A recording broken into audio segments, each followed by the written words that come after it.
And we're less than a week away from the first presidential debate, and both the Biden and Trump campaigns are escalating their battles online. And for the first time, we're hearing former President Trump acknowledge he lost the 2020 election. Senior White House correspondent Gabe Gutierrez reports.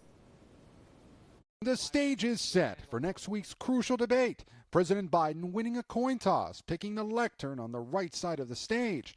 Former President Trump will deliver the night's final closing statement. But ahead of the first 2024 debate, for the first time, Mr. Trump, in an interview for a new book, appeared to briefly acknowledge he lost the 2020 election when asked about his relationship to Geraldo Rivera. And are you guys still close, or are you no longer? No, I don't think so. He is...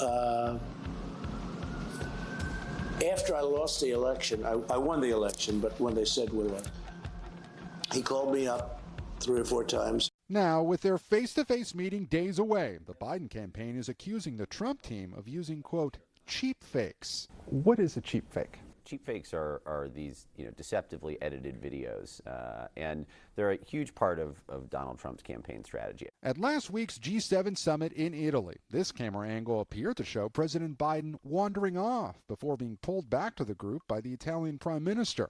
In reality, another angle showed the president was actually trying to greet skydivers who just finished a demonstration.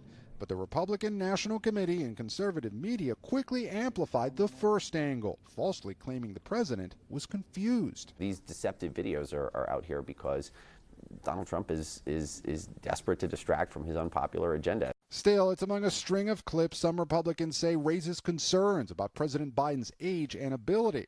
This video shows President Biden standing still for several seconds on stage at a Hollywood fundraiser until former President Obama leads him off stage.